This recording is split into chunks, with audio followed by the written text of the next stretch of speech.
히브리서를 설교하다가 약간 좀 또 창세기 마음을 주셔서 이렇게 또 말씀을 좀 나누기를 원하는데, 다 너무나 잘 아는 말씀이죠. 너무나 잘 아는 하나님이 아브라함을 부르시는 장면입니다. 창세기 11장까지는 바벨탑 사건이 나오죠. 그래서 창세기 1장부터 11장까지는 이제 원역사라고 합니다. 원역사.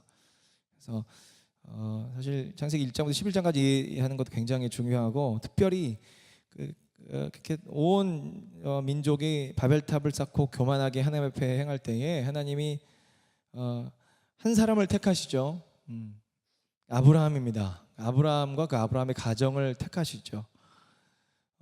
우리가 알기로는 아브라함이 12장에서 하나님이 처음 부르셨다라고 생각할 수도 있겠지만은, 좀 사도행전에 스데반 집사님의 설교나 이런 것들 좀 잘 종합해 봤을 때는, 지금 창세기 12장에서는 아브라함이 지금 두 번 하나님이 부르시는 상황인 것입니다. 그러니까 처음 불렀을 때 갈대아 우르에서 아브라함을 하나님이 부르시죠. 갈대아 우르에서 부르신 다음에 아브라함이 하란까지만 갑니다. 하란까지. 아버지 데라와 함께, 롯과 함께, 그리고 안에 이제 사라를 데리고 또 집안에서 모은 모든 소유와 얻은 사람들을 이끌고 다 나오게 되죠. 하지만 하란까지만 가고, 하란에서 이렇게 머물러 있다가 하나님이 또 부르시니까 하란에서 가나안 땅으로 넘어온 겁니다. 아버지의 이름이 데라입니다. 데라. 아버지와 함께 갈대아 우르를 떠나왔죠.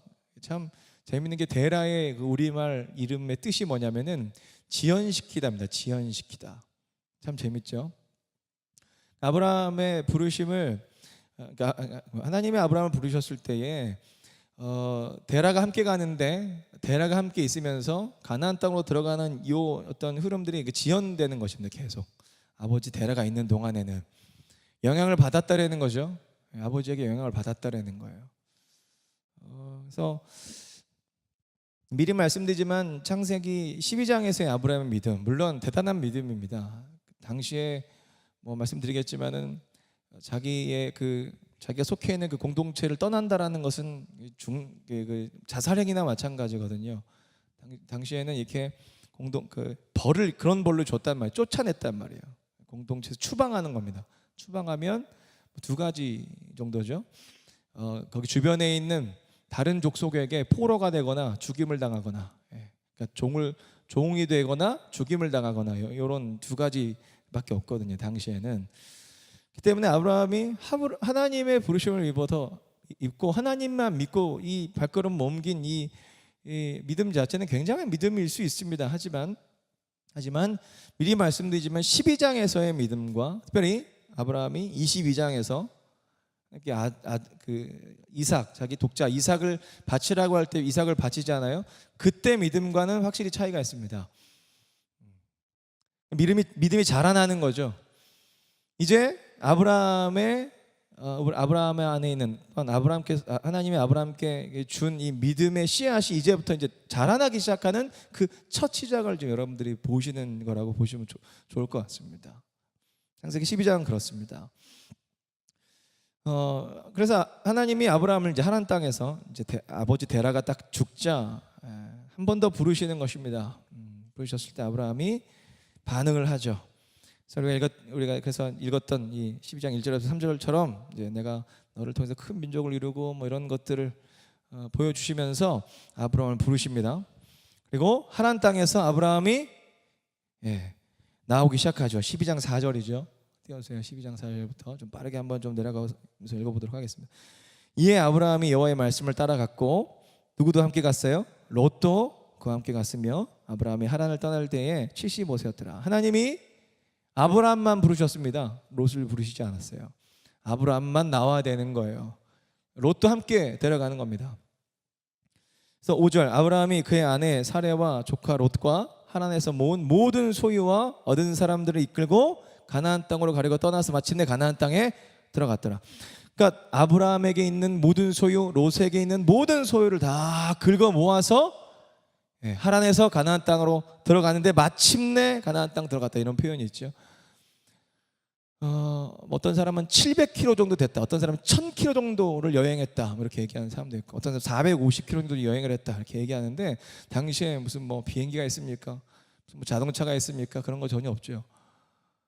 그냥 도보로 이용해야 되는 것이에요. 도보로 걸어서 이동을 해야 되는 것이고, 굉장히 많은 위협이 도사리고 있는 그런 상황 속에서 아브라함이 혼자 가기에는 쉽지 않은 것입니다. 혼자서 자기 소유 모은 것들만 갖고 가기에는 너무 쉽지 않은 것이죠. 그래서 롯도 데려가는 것이죠.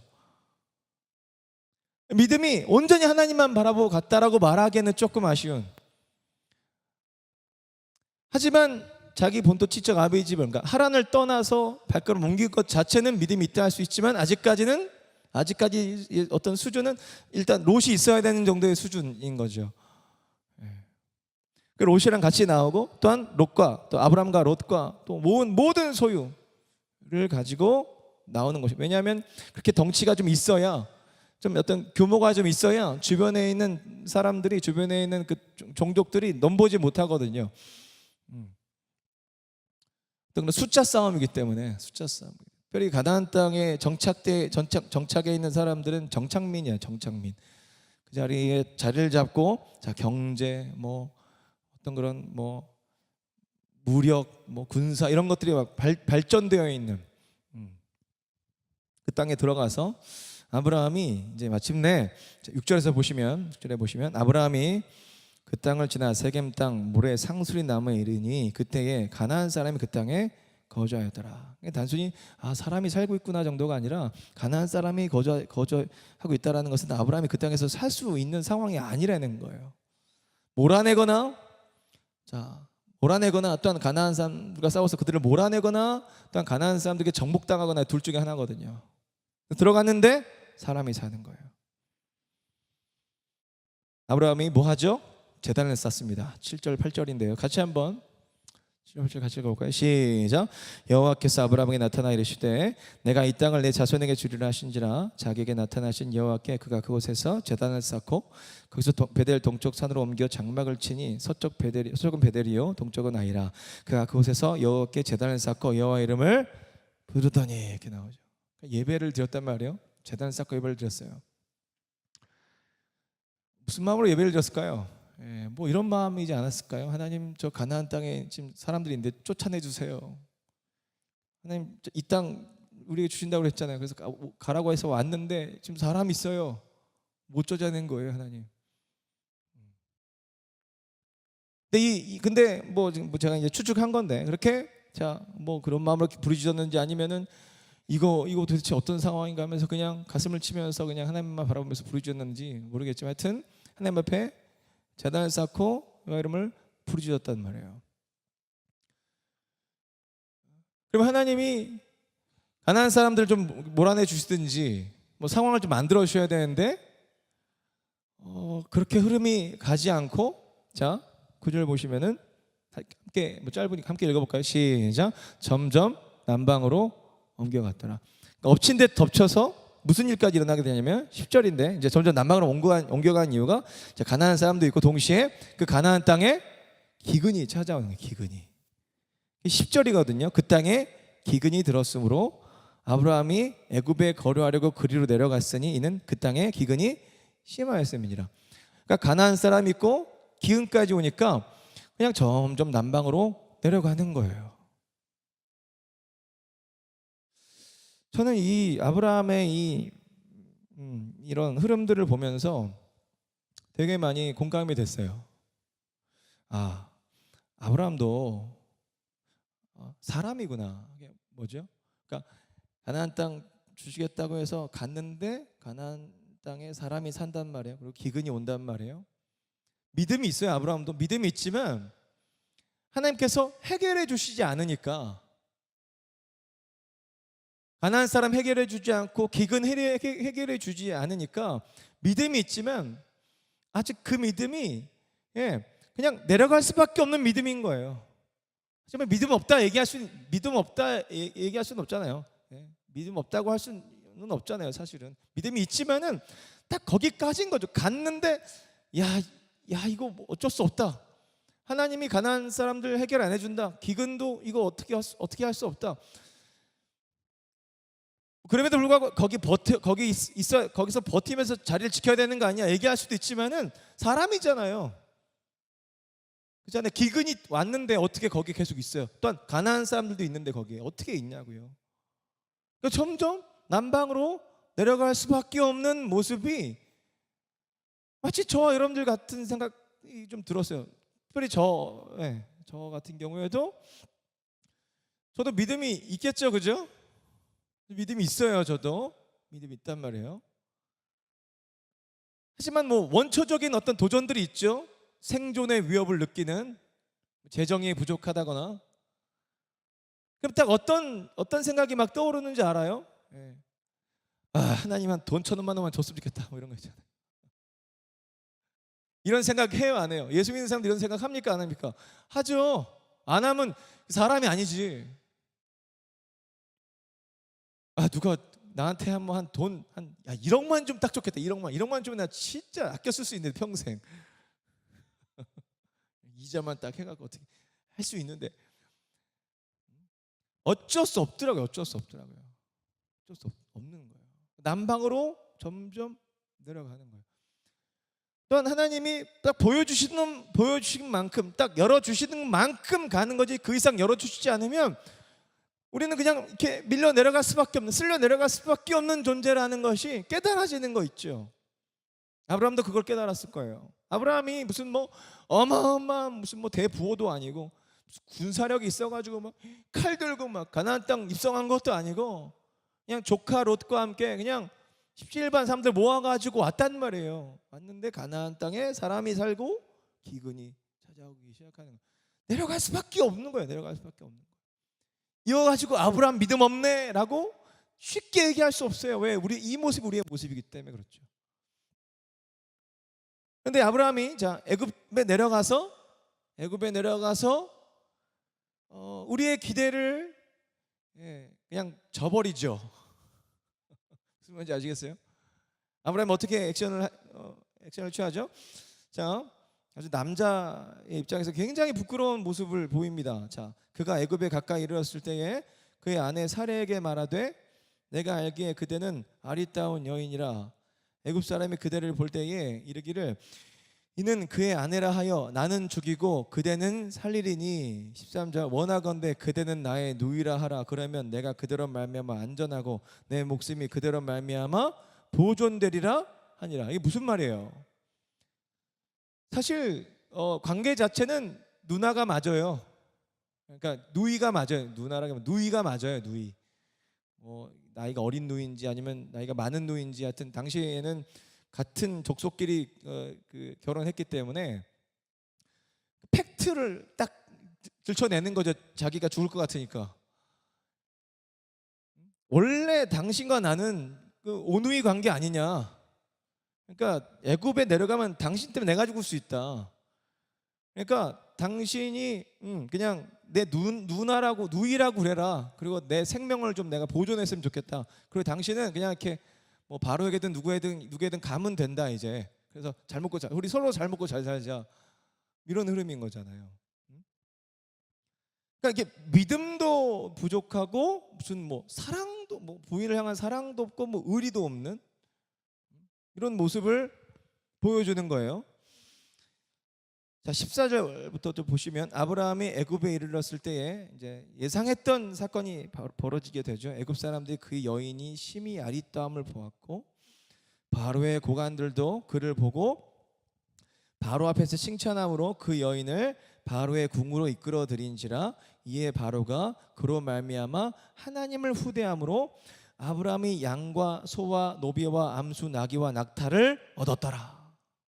그러니까 부인 팔아먹고 양과 소와 노비와 암수 나귀와 낙타를 얻은 거예요. 나름 스스로 응답받았다 생각했을 것 같아요. 저는 제 생각에는 이거 응답이다. 재산이 더 많아졌다. 부인이야 또 얻으면 되지. 이랬을 것 같아. 제가 봤을 때는. 12장에서 믿음의 사람 아브라함 얘기할 수도 있지만 하나님이 열어주시지 않고 하나님께서 보여주시지 않았을 때에 그의 모습은 그냥 전형적인 인간, 연약한 인간, 그러니까 딱 거기까지, 믿음이 딱 거기까지고 그 이상을 뛰어넘지 못하는 아브라함의 어떠함이 다 드러나는 상황이에요. 12장에서.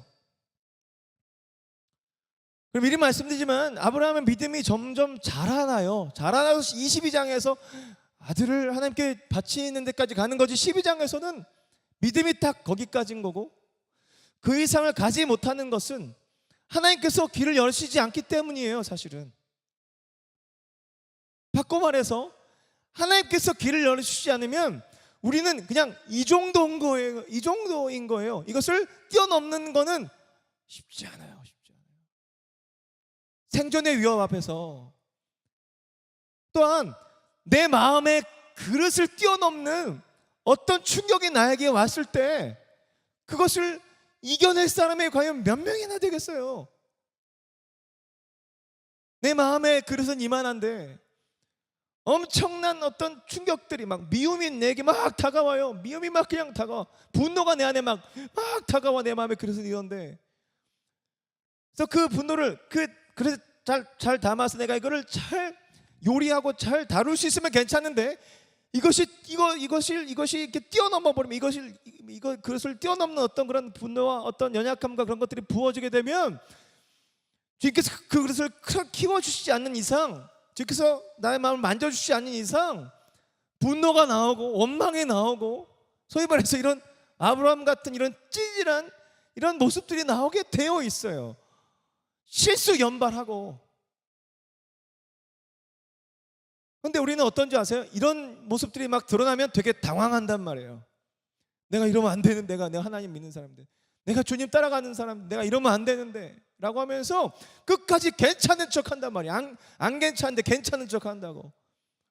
뭐 얼마나 바다와 같은 넓은 마음을 갖고 있길래 뭐 다 괜찮대. 옆 사람 바라보면서 나 안 괜찮아 시작. 뭐 다 괜찮대. 제가 왜 그렇게 잘하는 줄 아세요? 제가 그렇더라고요. 저도 사람이더라고요. 저도 예민한 사람입니다. 예민한 사람.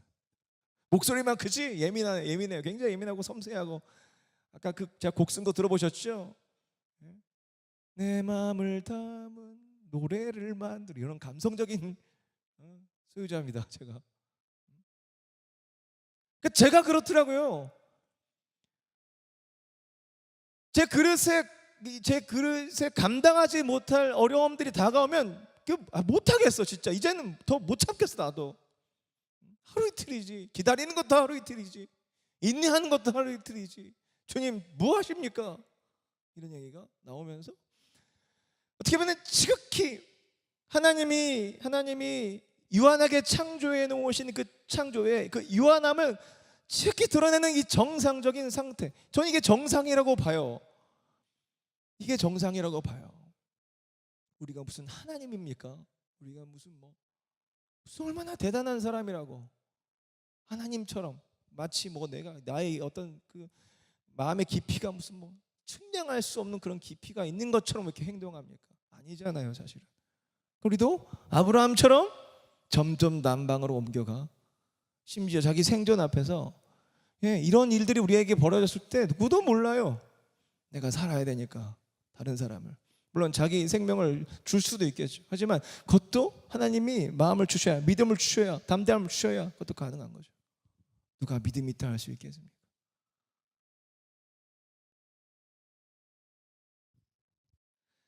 근데 이런 모습들이 아브라함에게만 발견되어지는 것이 아니라, 이제 가만히 생각해봤는데 누구를 예를 들까 생각을 했는데, 다윗, 아주 적합한 예로 다윗이 딱 생각이 나더라고요. 다윗이.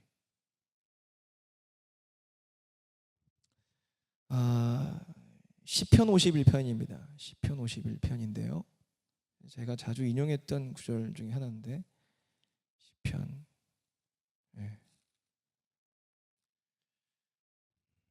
시편 51편의 표제어가, 시편 51편에 표제어가 있는데, 혹시 표제어도 딱 했군요.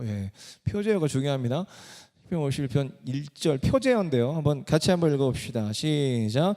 다윗의 시, 인도자를 따라 부르는 노래. 다윗이 밧세바와 동침한 후 선지자 나단이 그에게 왔을 때 지은 시예요.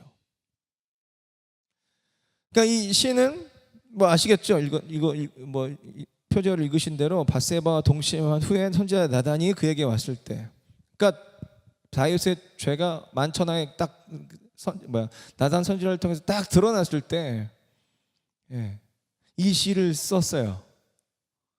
잘 아시죠? 다윗이 우리아의 아내 밧세바를 취하고, 우리아의 아내 밧세바가 아이를 가지니까 그거를 우리아가 잠을 자서 이렇게 한 것처럼 만들기 위해서 전쟁통에 있는 우리아를 데리고 와서 야, 집에서 좀 잠 좀 자고 와라 얘기하죠. 하지만 우리아는 너무 충성스러운 충신이었어요. 그래서 자기가 어떻게 잘 수 있겠느냐, 자기 쉬지 않겠다. 다윗의 계획이 틀어지기 시작한 거예요. 그래서 다윗이 어떻게 해요? 우리아를 가장 전쟁에 깊숙한 곳에 보내요. 자기 손에 피 안 묻히고 죽이는 거예요. 다윗이 왜 그랬을까요? 천하태평했거든요. 정점을 찍었거든요. 어쩔 수 없어요. 인간은 정점을 찍고 있는 그 순간에 딴 생각이 올라오는 거예요. 우리 아내 밧세바를 봤는데 너무 좋은 거예요. 그러니까 인간이기에 어마어마한 하나님의 마음에 합한 사람이라고까지 불리웠던, 그리고 그 사울의 추적을 20여 년 동안 추적을 당하면서 정말 여기저기서 정말 하나님 찬양하며 연단받고 훈련받고, 그 가운데서 정말 너무나 소중한 시들을 써내고, 그리고 심지어 사울 앞에서도 분명히 죽일 기회가 몇 번 있었지만 사울을 죽이지 않았던 다윗, 하나님과 친밀하게 교제했던 그 다윗, 일단 하나님의 그 부어주시는 그 인도하신 만큼 다윗이 막 자랐지만, 정점의 자리에서 모르겠어요. 왜 이 순간 다윗이 왜 이랬는지. 하나님이 잠깐 다윗이 교만해서 그랬는지 모르겠어요. 교만해서 그랬을 것 같기도 해요. 잠깐 딱 손을 그냥 놓고 보시고만 계셨던 것 같아요. 막지 않으시는 거예요. 밧세바를 취하는데. 다윗도 어쩔 수 없는 인간인 거예요. 유한한 인간인 거예요. 밧세바를 범하고 우리아를 자기 손에 피도 안 묻히고 죽이는 거예요. 그래서 사무엘하 11장이거든요. 11장에서부터 다윗의 인생이 나락으로 떨어지거든요. 사실은 그 일로 인해서 하나님이 넌 대가를 치를 거야 이렇게 얘기하면서 압살롬을 들어 세우셔서 다윗이 압살롬의 그 반역으로 인해서 다윗이 쫓겨가요. 그러니까 쫓겨갈 수밖에 없는 그런 상황인 거예요. 하나님께서 막아주시지 않으시니까. 자, 그러면서 썼던 시들이에요. 그러면서 썼던 시들인데 다윗이 자 뭐라고 고백하냐면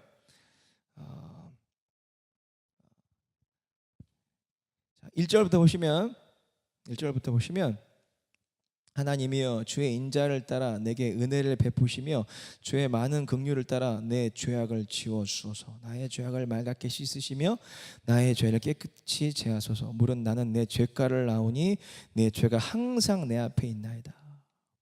내가 주께만 범죄하여 주의 목전에 악을 행하였사오니 주께서 말씀하실 때에 의로우시다 하고 주께서 심판하실 때에 순전하시다 하리이다 하면서 5절을 같이 한번 읽어볼까요? 5절. 자 5절 시작. 내가 죄악 중에서 출생하였으며 어머니가 죄 중에서 나를 잉태하였나이다.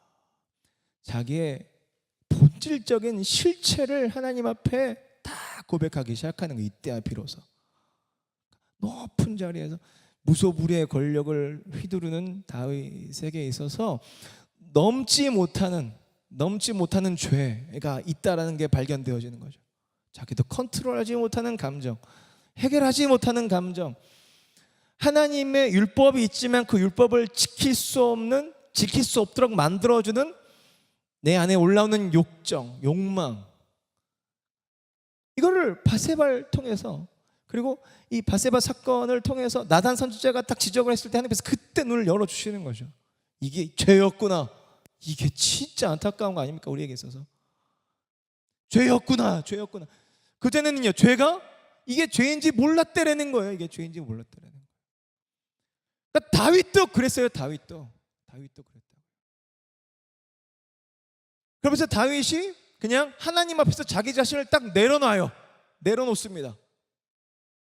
난 이거밖에 안 되는 인간이에요. 하나님 딱 내려놓는 장면이 어디에서 나오냐면 사무엘하 16장 5절부터인데요. 사무엘하 16장 5절.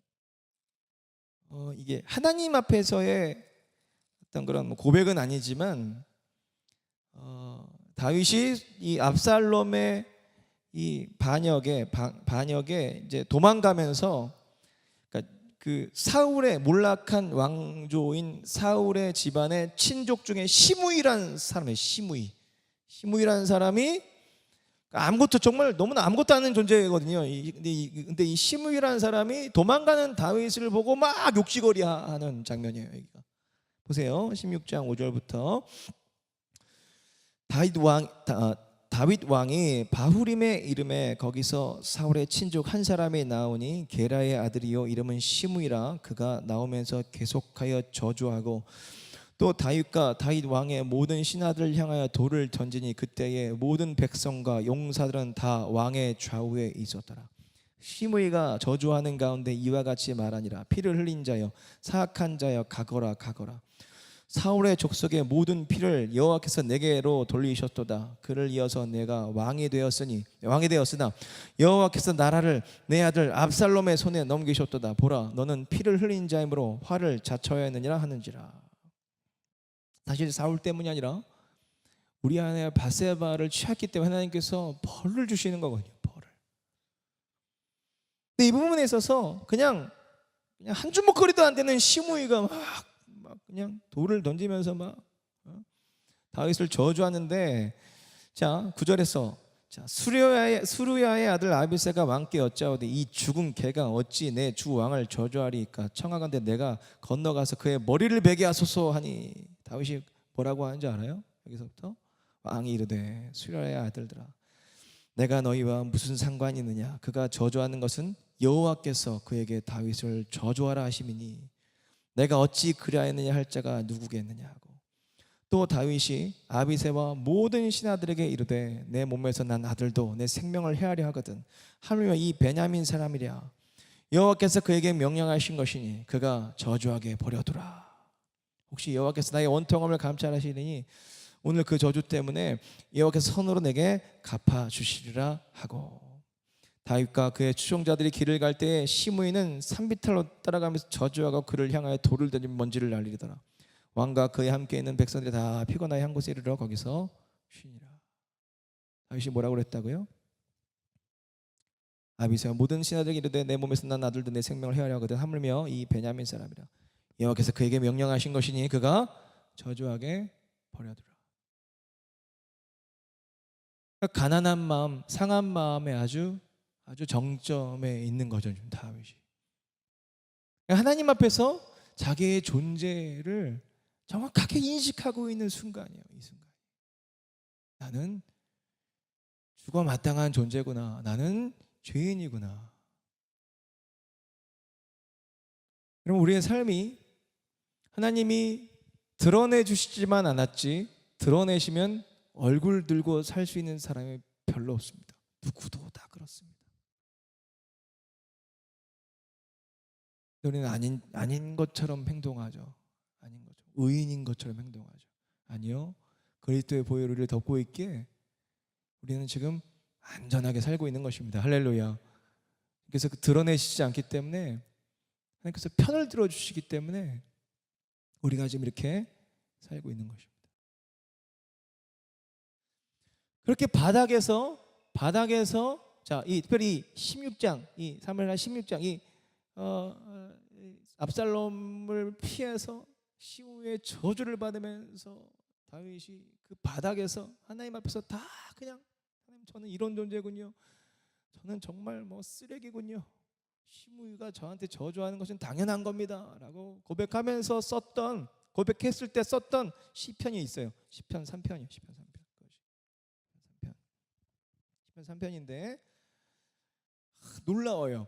그러니까 그 바닥에 있으면서 참 놀라운 것은 자기의 모든 영역 가운데 어떻게 보면은 왕으로서는 정말 완전 바닥에 신발도 못 신고 도망가고 있는 상황이거든요. 지금 시므이, 완전 바닥에 있는 시므이가 저주해야 돼. 그 저주를 전혀 대꾸할 만한 그런 의지도 없고, 그래 나는 그런 사람을 완전히 인정하고 있는 그런 상황 속에서, 그러니까 자기에게서는 소망이 하나도 없는, 나는 어떤 것도 나는 자신이 없어, 더 이상 나는 뭘 해도 나는 모르겠어 사실, 그냥 이렇게 다 어떻게 보면 완전히 자포자기하고 완전 포기한 그런 상황에서 다윗이 이 시편 3편의 고백을 하는데, 미리 말씀드리면 이런 다윗의 이런 자기 존재론적으로 자기를 완전히 부정하고 완전히 부인하는 그 다윗의 삶 가운데, 다윗의 그 입술 가운데 하나님이 비로소 계명을 넣어 주시더라, 말씀을 넣어 주시더라 라는 거예요. 보세요. 3장 1절, 여호와여 나의 대적이 어찌 그리 많은지요, 일어나 나를 치는 자가 많으니이다. 많은 사람이 나를 대적하여 말하기를 그는 하나님께 구원을 받지 못한 자 하나이다. 여호와여 주는 나의 방패시오. 할렐루야. 자, 말씀을 하나님의 계명을 집어넣으시죠. 여호와여 주는 나의 이때서야 비로소 여호와여 주는 나의 방패이십니다. 나의 영광이십니다. 나의 머리를 드시는 자신입니다. 내가 나의 목소리로 여호와께 부르짖으니 그의 성사에서 응답하시다. 내가 누워 자고 깨서 여호와께서 나를 붙드심이로다. 천만인이 나를 에워싸 진진하여도 나는 두려워하지 아니하리라. 여호와여 일어나소서, 나의 하나님이여 나를 구원하소서. 주께서 나의 모든 원수의 뺨을 치시며 악인의 일을 꺾으셨나이다. 악인의 일을 꺾으셨나이다. 구원은 여호와께 있사오니 주의 복을 주의 백성에게 내리소서. 할렐루야. 주의 계명이 그의 입술 가운데 터져 나오기 시작하는 거예요. 하나님의 그 존재 자체를 향한 그 온전한 하나님을 향한 선포. 하나님은 나를 구원하시는 분이십니다. 천만이 나를 떼어 진친다. 난 두렵지 않습니다. 왜? 하나님이 다 심판하시고 하나님께서 다 다스리실 분이시기 때문에, 나를 구원하실 분이시기 때문에, 그 바닥에서 하나님의 전능하심을 모든 영역 가운데에서 다윗이 지금 고백하고 있는 그런 상황인 거예요.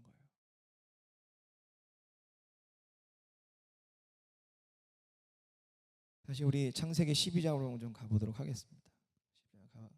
12장에서 우리 12장 16절까지 읽었죠. 아브라함이 아내를 팔아먹고 재산을 얻었어요. 하나님이 거짓말한 아브라함 편을 들어요? 아니면은 아브라함에게 당한 바로 편을 들어요? 무슨 말인지 모르시겠어요? 아브라함은 자기 아내인데 누이라고 속이고 바로한테 아내를 줘버렸잖아요. 근데 하나님이 누구 편을 드냐고요? 옳고 그름으로 따지면 누구 편을 들어야 되는 거예요? 지금 이 상황에서 아브라함 편을 들어야 돼요? 바로 편을 들어야 돼요? 자, 누굴 꾸짖어야 되는 거예요? 아브라함을 꾸짖어야 되는 거예요? 바로를 꾸짖어야 되는 거예요? 아브라함을 꾸짖어야죠. 아브라함을. 바로 편에 서서 아브라함을 꾸짖고, 야 네가 자식아 날 믿어야지. 너 지금 네 부인 팔아먹고 지금 뭐냐 지금 이거 너 때문에 다 계획이 흐트러졌다. 그래서 바로 편을 들고 아브라함을 뭐라고 하셔야 되는데 반대의 사건이 일어났다고요. 뭐죠? 아브라함 편을 들어서 바로가 혼이 나요. 자, 12장 17절이에요. 보세요. 같이 한번 읽어보십시다. 시작. 여호와께서 아브라함의 아내 사레의 일로 바로와 그 집에 큰 재앙을 내리신지라. 할렐루야. 하나님이 아브라함을 아시는 거죠. 야, 아브라함 알겠냐? 그리고 알려주신 거 알겠냐? 너는 내가 너와 함께하지 않고, 내가 너에게 믿음 주지 않고, 내가 너의 길을 열지 않으면 너는 그런 사람이야. 쭉 보세요. 18절. 바로가 아브라함을 불러 이르되 네가 어찌하여 나에게 이렇게 행하였느냐? 내가 어찌하여 그를 내 아내라고 내게 말하지 아니하느냐? 네가 어찌 그를 누이라 하여 내가 그를 데려다가 아내를 삼게 하였느냐? 내 아내가 여기 있으니 이제 데려가라 하고, 바로가 사람들에게 그 일을 명하매 그들이 그와 함께 그의 아내와 모든 소유를 보내었더라. 그래서 13장에서 소유가 너무나 많아져서 롯과 헤어진 거예요. 원래부터 원래 소유가 많아서 헤어진 게 아니라 바로에게 찬탈한 하나님 때문에 바로에게 얻은 전리품 아니에요 이게 지금. 아브라함은 하나님의 역사하심을 본 거예요. 그때 비로소 봐요. 그래서 아브라함의 믿음이 또 올라가는 거예요. 성장하는 거예요. 하나님을 경험하지 못했으면요, 하나님께서 이렇게 역사하지 않았으면요, 바로를 뭐라고 하지 않으시고 그냥 바로에게 재앙 내리시지 않고 그냥 두셨으면 아마 아브라함은 자기 소와 양떼를 가지고 그냥 갔을 거예요. 뻔해요. 갔을 거예요. 사람도 마찬가지잖아요. 야, 하나님이 역사하셨다. 하나님께서 야, 재산을 주셨어. 야, 아내는 또 구하면 돼. 야, 하나님이 역사하셨어. 갔을 거라고요. 하나님이 그거 아니라는 거예요. 나타나셔서 보여주시는 거예요. 보여주신 만큼 아브라함은 믿고 사례를 데리고 또 하나님께서 허락하신 가나안 땅으로 또 올라가기 시작하는 거예요.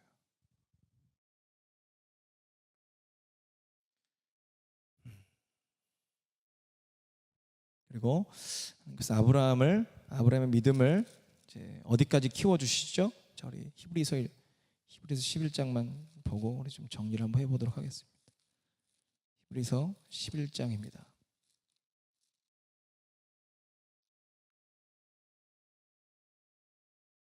11장 17절부터 19절이죠. 아브라함은 시험을 받을 때에 믿음으로 이삭을 드렸으니 그는 약속들을 받은 자로 돼 그 외아들을 드렸느니라. 그에게 이미 말씀하시기를 내 자손이라 칭할 자는 이삭으로 말미암으리라 하셨으니. 19절 같이 한번 읽어보시죠. 시작. 그가 하나님이 능히 이삭을 죽은 자 가운데서 다시 살릴 줄로 생각한지라 비유컨대 그를 죽은 자 가운데서 도로 받은 것이니라. 22장에서 아브라함의 모습이잖아요. 12장하고 22장은 간격이 있죠. 시간적인 간격이 있죠. 25년 동안의 시간적인 간격이 있죠. 그 간격 가운데 하나님께서 열심히 일하시죠. 아브라함에게 일하시잖아요. 일하신 만큼 아브라함은 믿어요. 보여주신 만큼 아브라함은 믿고요. 보여주지 않으면 또 그 자리에 머물면서 막 실수 막 저질러요. 하갈 취해서 이스마엘 낳고 99세 때 야, 내가 이제 너를 드디어 너에게 아들을 줄 거야. 사례를 통해서 아이들이 태어날 거야 라고 했을 때 아브라함과 사례가 어떻게 하죠? 웃잖아요. 그래서 이삭이 태어났잖아요. 이삭은 웃다 이런 표현이잖아요. 웃다.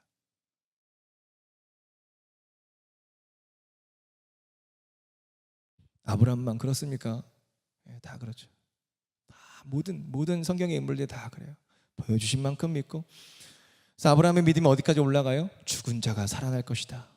내가 이삭을 죽여서 제단으로 하나님께 제물로 바칠 거지만 하나님께서 내가 죽인 이삭을 살려줄 거야. 다시 살아나게 해줄 거야. 부활신앙이죠. 보여주신 만큼 믿는 거예요. 안 보여주시면 믿지 못하는 그런 상황 속에서 이것도 해보고 저것도 해보고 해보다가 실수 연발. 근데 그런 우리를 그냥 두십니까? 아니요. 그 가운데 우리를 겸손케 하시고 다윗처럼 아브라함처럼 바닥에 내려가 때론 하나님의 섭리 안에서 그렇게 바닥을 치게 하실 때가 있거든요. 그 바닥에서 하나님을 바라보게 하시죠. 모든 영역에서 하나님을 바라보게 하시죠. 내가 할 수 있는 영역은 없구나. 다윗처럼 고백하게 하시죠. 아브라함처럼 12장에서 나의 믿음이 다 드러나죠. 내 실력은 이거밖에 안 되는구나. 그 실력이 내 안에서 발견이 되어져야 하나님을 찾을 수 있습니까? 하나님을 높일 수 있으니까 비로소 하나님이시다라는 계명을 내 마음 가운데 새겨놓을 수 있거든요. 그 과정을 우리에게 허락하셨어요. 안타깝지만 그 과정을 우리에게 허락하셨다고요. 그 과정을 뛰어넘을 수 있는 사람도 한 사람도 없어요. 다 그 과정을 거쳐요. 난 거치고 있어요. 그래서 믿음이 한 단계 자라고 또 자라고 또 자라고. 그래서 어디까지 자라요? 하나님 나라를 보는 거예요. 할렐루야. 죽었다 살아날 것을 믿는 거예요. 이 땅에 소망을 갖지 않는 거예요. 하나님 나라를 소망을 갖는 거예요. 이 땅 가운데 역사하시는 하나님, 너무나 고단하고 너무나 쉽지 않은 삶, 과정 가운데 너무나 나의 바닥을 발견한 그런 삶 가운데서도 하나님은 일하실 수 있다 선포하면서 믿음으로 갈 수 있는 거예요. 할렐루야. 아브라함에게 일하셨던 것처럼 다윗에게 일하셨던 것처럼 압살롬에게 쫓겨갔지만 결국 하나님이 압살롬을 해결해 주시잖아요. 다윗이 다시 왕으로 등극하고, 그리고 다윗은 영원한 나라, 그리스도를 통해서 바라볼 수 있는 영원한 나라를 소망하게 되고, 다윗도 소망하게 되고 솔로몬도 소망하고, 모든 언약 백성들이 그렇게 자기 자신의 한계를 깊이 깨닫고 다시 오실 주님을 바라보면서, 과거에도 그렇게 서 있고 지금도 서 있는 거예요. 주님 바라보면서 우리 모두 다 자괴감에 빠지지 마셨으면 좋겠어요. 자괴감에 빠지지 말고 스스로 부끄러워하지 말고, 하나님 함께 하신, 우리는 원래 그런 사람이에요. 이게 정상이다. 이제는 내가 주님 바라보고 좀 나의 믿음을 키워주실 때이구나. 나 기다려야 돼. 인내해야 되겠다. 인내하면서 이것저것 하다가 실수할 수도 있어요. 하지만 하나님이 살아계시잖아요. 바로 편을 들지 않고 내 편을 들어주신단 말이에요. 그리고 나를 양육하신단 말이에요. 그리고 그 바닥에서 비로소 두 손 두 발 다 놓고 하나님이 하셔야 됩니다. 그때야 비로소 우리가 두 손 다 들고 주님께 다 맡기고, 주님 말씀하십시오, 내가 그때 행하겠습니다, 이렇게 되는 거죠.